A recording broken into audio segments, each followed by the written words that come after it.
Kumusta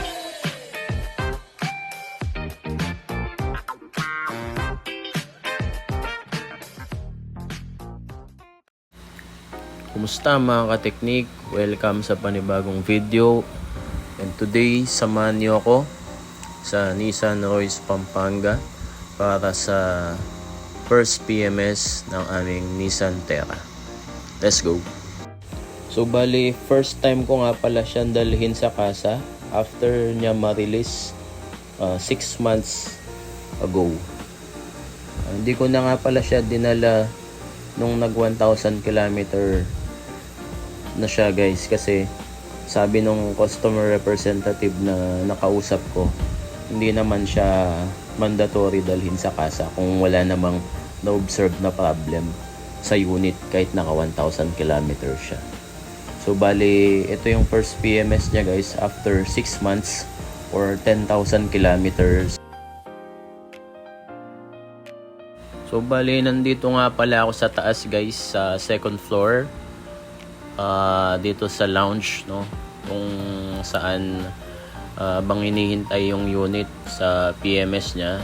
Dito muna yung mga naghihintay yung mga clients. So maluwang naman yung area nila guys, no. So halos konti pa lang kami na nandito kasi yung kinuha kong schedule today 8:30 AM para mas maganda, mas maaga, para mas maaga nang matapos. So, tapos dito sa area, dito sa taas, ayan. So, pwede mo makita yung mga unit dito habang ginagawa yung PMS nila. Maganda yung ganito nung nakikita yung service area nila guys, kasi may idea ka paano nila gawin yung mga units, no?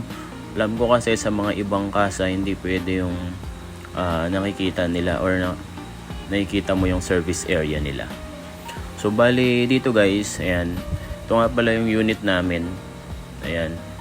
So si Sir, ayan, halos patapos na siguro kasi naayos na yung lug nuts ng mga gulong. Mabilis lang naman guys yung waiting time, no? Since bago pa naman yung unit, wala pa masyadong kailangan palitan. Yung unit ko nga pala guys is low mileage lang, no?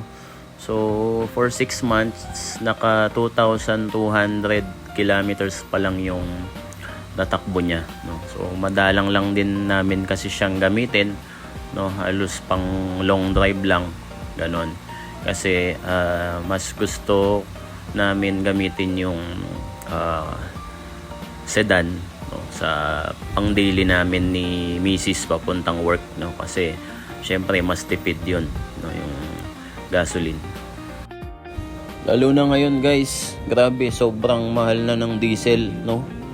So kaya madalang lang talaga namin siyang gamitin. Usually once a week namin siya ginagamit papuntang work, no, para di rin mabilis ma-drain yung battery. Syempre dapat nagagamit din yung unit.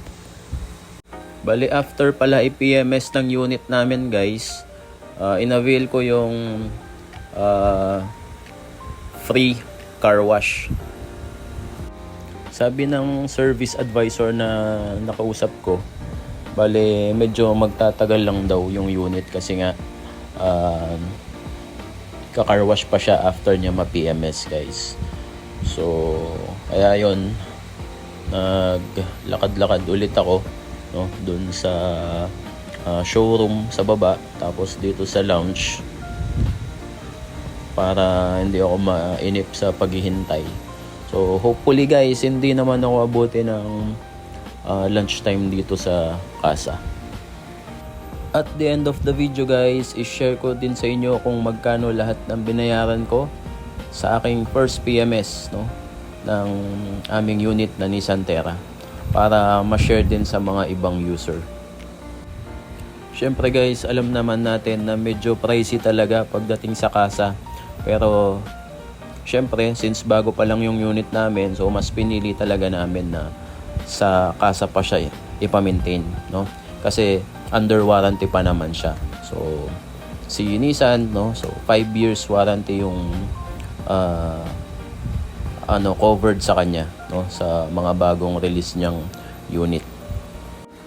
Importante guys, syempre na sakasa natin ipa-PMS yung mga bagong unit natin para kapag if ever nagkaroon siya ng problem, no, yung unit is covered siya ng warranty.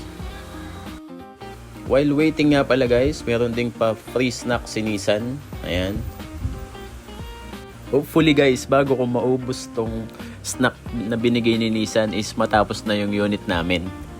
At eto na guys, moment of truth. Eto na nga pala ang total na nagastos ko sa first PMS, no?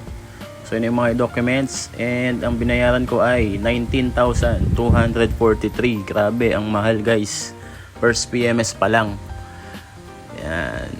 Pero, yan guys, kaya umabot ng 19,243 is kasama na yung bayad ko sa next PMS niya guys. Yung after 6 months or sa 20,000 kilometer PMS, no? So may promo kasi si Nissan guys, no? So pag binayaran mo yung dalawang PMS, no, good for 1 year, yan, makaka-less ka dun sa amount, total amount na dapat mong bayaran. So I think na less ko dito guys is nasa 3,000, no? So kaya inavail ko na din siya. Sayang kasi yung promo ni Nissan, no? Para at least sa next PMS namin, hindi ko na iniisip yung kung magkano yung babayaran. Kasama na dun sa binayaran ko guys yung lahat ng materials na gagamitin, no? Included dun sa next PMS ko guys, no? So syempre magkakaiba naman yan yung pricing, so sa kada kasa, no? So dito kasi sa Nissan Royce Pampanga, ito yung naging promo nila sa akin, no? So ayun guys, so isa pa sa i-consider natin, no, kapag nagpa-PMS tayo, syempre depende yon sa edad ng unit, no, gaano nakatagal yung unit, and kung ano na yung na-reach na certain mileage. Kasi kung ano yung mileage ng unit, may mga kailangan pyesa na kailangan palitan, no, kapag na-reach na yung certain mileage ng unit natin. So yun guys, so thank you sa pagsama sa akin sa first PMS ko ng unit namin. Hopefully ma-share ko sa inyo yung mga succeeding user experience dito sa unit namin na Nissan Terra. At kung hindi ka pa nakasubscribe guys, pa-like and share naman dito sa video na to. Yan, para naman makagawa pa ako ng maraming content. Hanggang sa muli, mga ka-teknik, stay safe.